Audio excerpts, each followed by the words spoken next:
안녕하세요. 백정민 가기정의 테크토크 두 번째 시간이 돌아왔습니다. 벌써 한 주일이 지났네요. 오늘도 새로운 뉴스로 또 여러분과 만나게 됐습니다. 오늘 주제는 조금 무거운 얘기로 한번 다뤄보겠습니다. 리튬 배터리 화재인데요. 배터리 화재가 자주 발생해서 많은 분들이 좀 걱정을 하시고 있어가지고 저희가 우리 배터리 전문가이신 강희종 기자님과 한번 이 얘기를 좀 나눠보겠습니다. 지난달 24일이죠. 이제 경기도 화성에서 리튬 1차 전지 공장에서 불이 나서 23분이 숨지는 안타까운 사고가 벌어졌습니다. 또 7월 2일에는 서울 그 지하철 궤도 작업용 모터카에서도 화재가 발생했죠. 네. 최근 배터리 화재가 있었다고 하는데 맞습니다. 어떤 일인가요? 경기도 평택에서 전기차 몰던 한 분이 경계석을 좀 들이받았거든요. 그런데 바로 화재가 나가지고요. 바로 구출했는데 사망하셨습니다. 그래서 좀 안타까운 소식들이 좀 최근에 좀 많아지고 있는 것 같습니다. 그렇습니다. 많은 이렇게 사고 자주 발생하고 이 희생자들이 발생을 하는데 참 희생자 분들께 오늘 명복을 빌어야겠습니다. 네. 자, 근데 우리 왜 이렇게 자주 리튬 배터리 화재가 발생하는 건지 좀 설명을 좀 부탁드릴게요. 네. 우선은 그 리튬 배터리가 많이 확산된 게 좀 가장 1차적인 원인인 것 같고요. 지금 예전에는 배터리가 들어가는 게 사실 많지 않았잖아요. 그런데 스마트폰부터 해서 노트북, 전동 공구, 이제 전기차, 그리고 일반적인 다른 내연기관차들이 계속 이제 전기화된다고 하죠.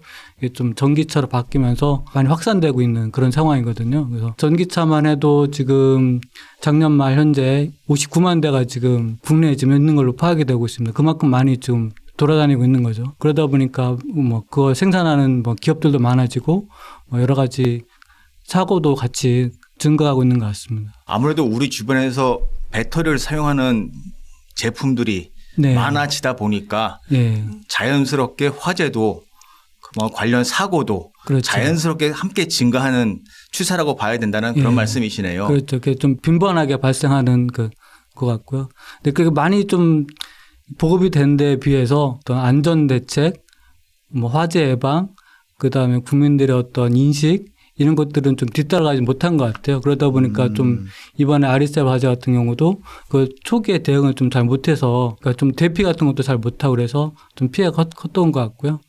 전기차 화재에서도 화재가 났을 때 어떻게 좀 대응해야 되는지 이런 것도 소비자들이 잘 모르다 보니까 그런 또 좀 안타까운 인명사고까지로 좀 나오는 것 같습니다.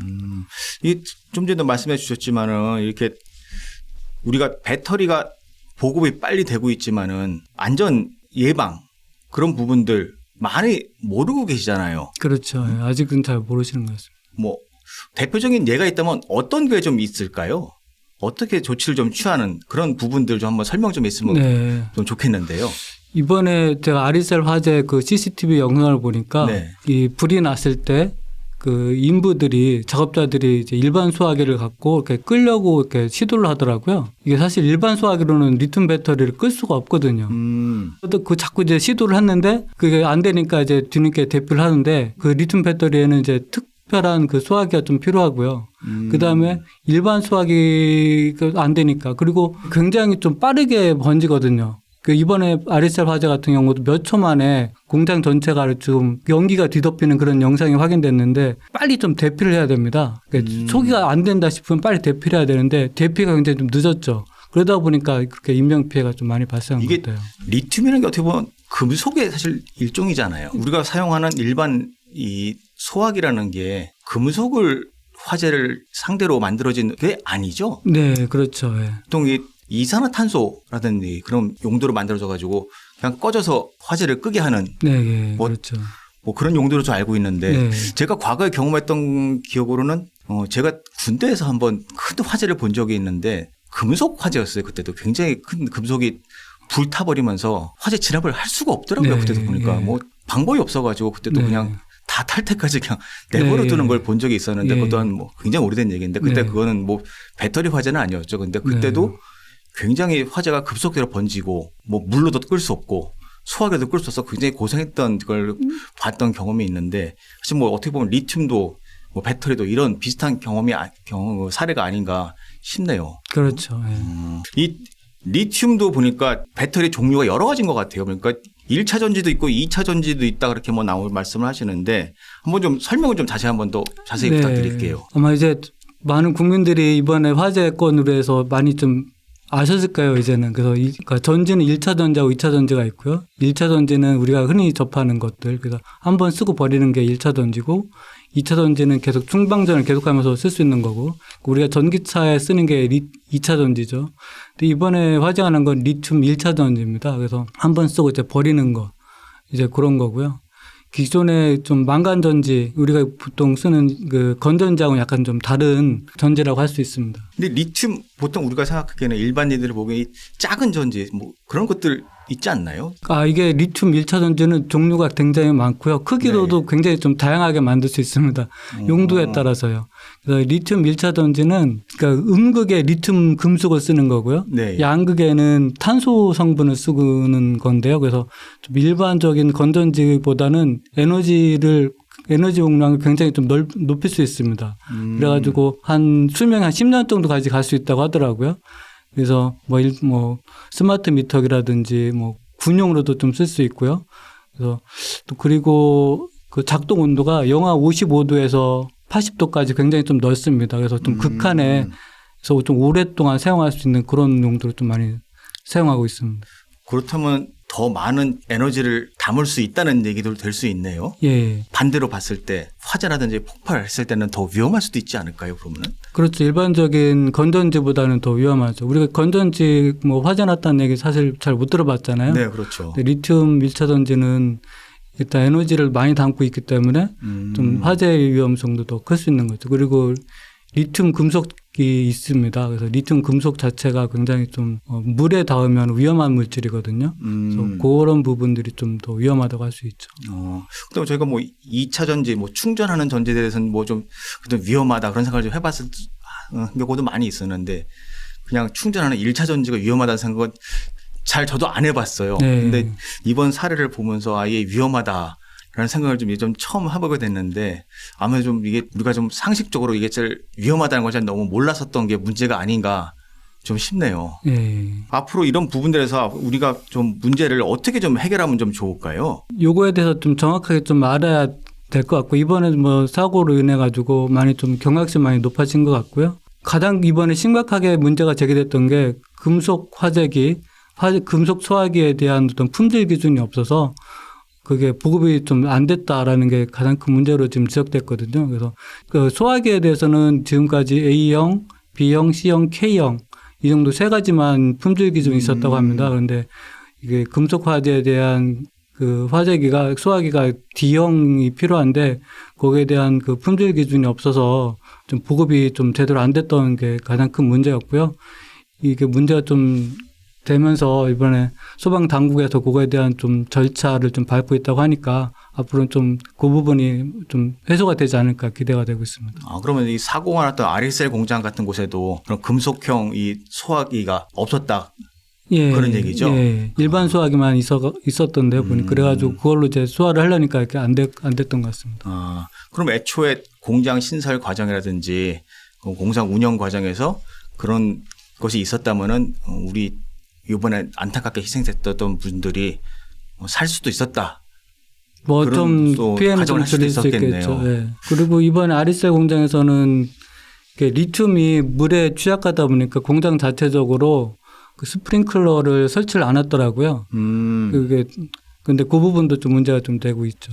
왜 문제가 되죠, 그거는?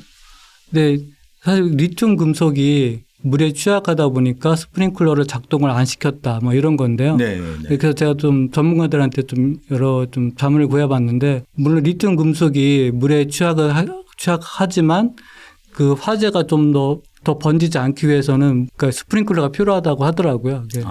금속이라는 게 좀 높은 열에 그러니까 금속 화재일 경우에 좀 빨리 열을 식혀야 더 번지지 않게 되거든요. 그런데 그러려면은 이제 물이 좀 어쩔 수 없이 필요하다고 해요. 그래서 스프링클러가 필요하다. 일단 발화는 됐기 때문에 네. 어느 정도의 차단할 물은 필요하다. 그렇죠. 더 번지지 않기 위해서는 왜냐하면 이 금속 화재 같은 경우는 빨리 냉각시키는 게 중요하거든요. 그래서 그 높은 열을 냉각시켜야만 또 안 번지지 않는데 그러기 위해서는 물이 어쩔 수 없이 그런 필요하고 스프링클러가 필요하다고 합니다. 물 때문에 발화가 될 수도 있지만은 예. 그래도 최소한의 방어를 위해서는 또 물이 필요하다. 그렇죠. 예. 그렇지만 이 사건 현장에는 또 스프링클러가 없다 보니까 더 확산을 막을 수 없는 그렇죠. 상황이었다. 그렇죠. 이런 예. 스프링클러도 없었고 금속 소화기도 없었고 여러 가지 안 좋은 상황이 겹치다 예. 보니까 예. 이렇게 안타까운 상황이 벌어진 것이네요. 네네. 또 다른 얘기 또 넘어가 보죠. 이게 네. 일단 지금 뭐 배터리로 문제에서 가장 큰 게 전기차잖아요. 네, 또 예, 그렇죠. 뭐 전기차 화재는 또 그럼 또 어떻게 좀 또 진행이 되는지 한번 좀 알려주시죠. 그 전기차에는 리튬 2차 전지가 들어가는데요.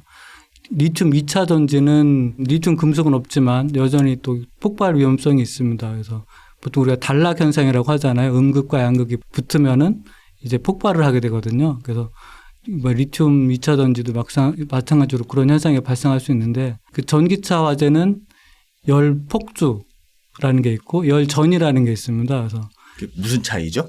보통 배터리는 배터리 셀 하나가 있고 그게 전기차에는 그게 모듈 팩으로 해가지고 한 몇천 개 같이 들어있거든요. 네, 엄청나게 많이 들어가잖아요. 보통 뭐 테슬라 전기차에 한 4천 개가 들어있다고 합니다. 셀 하나에서 폭발이 일어나는 거를 열폭주라고 합니다. 그런데 그 열폭주 위에서 다른 셀까지 번지는 것을 열전이라고 하거든요. 그게 전기차 화재가 크게 번지지 않기 위해서는 열폭주가 열전이로 이어지지 않게 하는 게 가장 중요하죠. 마치 암세포 하나가 생겨서 예.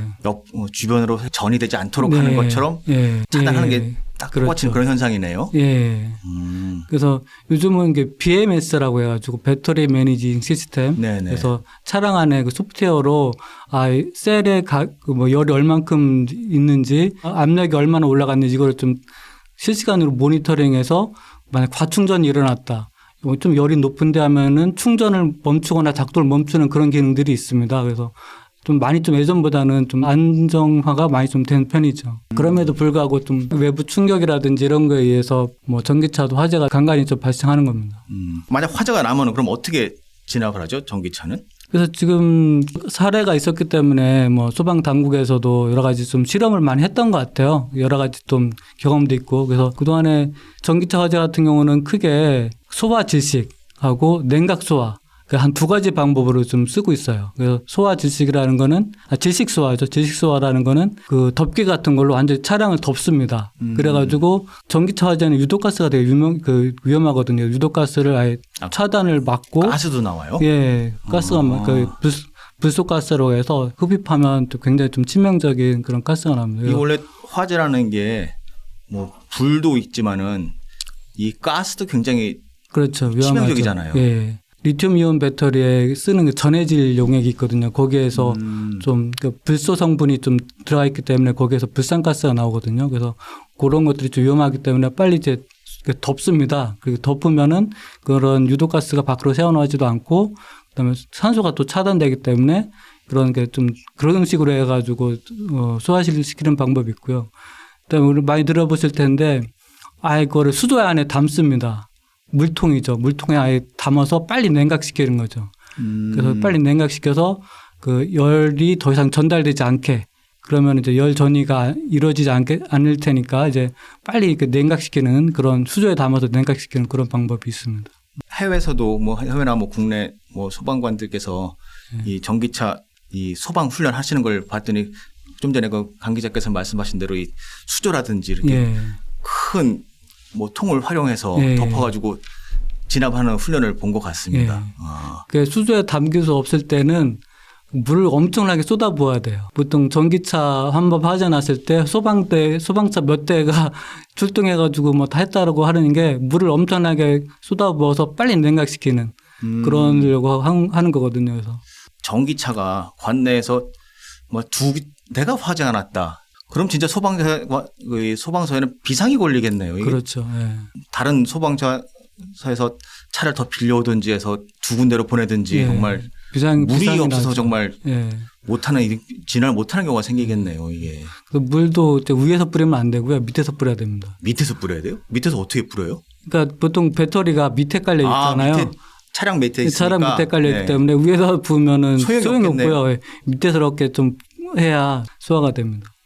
그러면 그 밑에서 뿌리기 위해서 저기 소방관들께서는 뭐 이게 밑으로 기어 들어가야 돼요. 뭐 어떻게 보면 방법이 있으시겠죠. 보통 그렇게 한다고 하더라고요. 위에서 부으면 소용없기 때문에 호스를 밑으로 해서 이렇게 붓는 방법을. 뭐 그런 것도 이제 계속 그동안 경험과 사례가 쌓이다 보니까 그런 노하우들이 생기신 것 같아요. 이제 그동안 전기차가 운행이 하다 보니까 이제 몇 년간의 지식이 쌓였고 네. 이제 화재에 대한 경험이 이제 어느 정도 있다 보니까 네. 이제 어떻게 해야 되는지 이제 우리도 조금 이제 파악이 된 네. 거군요. 그래서 이제. 뭐 나름대로 매뉴얼들도 이렇게 만드시고 그러신 것 같아요. 그 기존에는 자동차 화재가 나면 당연히 본네트를 열어서 거기다 물을 뿌렸지만은 수조에 담거나 바닥에다 그냥 바닥으로 해서 물을 뿌려야 된다. 네. 그런 정말 어떻게 보면 간단한 진리인데 그거를 파악하는데도 몇 년이 걸리는군요. 그게. 그렇죠. 네. 그렇군요.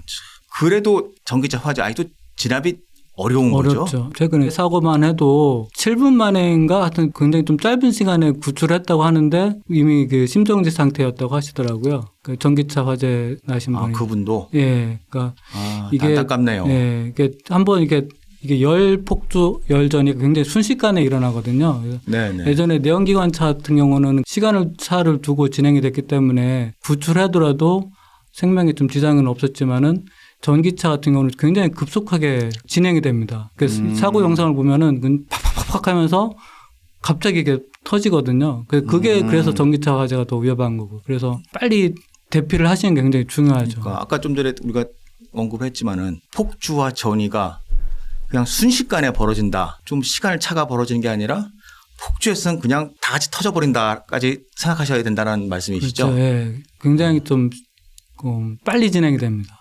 그 사고 영상들을 보거나 아니면 뭔가 조직이 이상하다 그러면 그냥 뭐 이 차 뭐 관계없이 그냥 버리고 바로 문 열고 나와버리는 게 그냥 정답이군요. 그냥. 그렇죠. 예. 뭐 좀 해보려고 하지 마시고 빨리 차량 밖으로 나오는 게 가장 중요하고요. 그러다 보면 근데 사고를 당하면은 좀 당황하시잖아요. 네. 그래서 요즘 또 이제 자동화가 많이 되었기 때문에 뭐 잘 안 열릴 수도 있고 미리미리 좀 위급 상황 시에 어떻게 대피를 하는지 차 문은 어떻게 여는지에 대한 어떤 숙지가 좀 있어야 될 것 같아요. 혹시 전기차 화재 시에 뭐 전조 증상 그런 거 뭐 알고 계신 게 좀 있으신가요? 어떨까요? 그거는 저도 좀 잘은 모르겠습니다. 저도 예전에 제 차를 몰고 다니다가 한번 제가 뭐 부속 장치를 한번 다른 적이 있었는데 그 영향인지 갑자기 차 밑에서 연기가 살짝 올라오더라고요. 예. 그래서 한번 깜짝 놀라가지고 차를 세우고 시동 끄고 뭐 시급한 경우가 있었거든요. 예. 다행히 그때는 뭐 큰 문제가 없었었는데 밑에 차를 한번 열어봤더니 전선에서 살짝 전선이 녹은 예.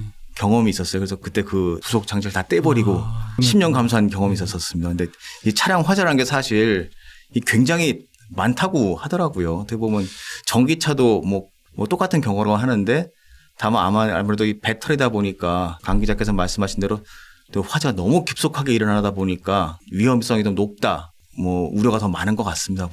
그다음에 일반적인 상황에서는 아까 말씀드린 BMS라는 게 있어서 좀 어느 정도 컨트롤이 되고 큰 사고가 나기 전에 뭐 더 이상 충전을 안 시킨다든지 문제가 발생한 셀만 차단시키는 그런 기능들이 있어서 또 이제 뭐 일반적인 상황에서는 또 그런 좀 안전장치가 있는데 뭐 충돌이 됐다든지 아니면 아까처럼 뭐 경계석을 하고 좀 박았다든지 이런 상황에서는 그런 게 작동이 안 될 수가 있잖아요. 그런 소프트웨어가.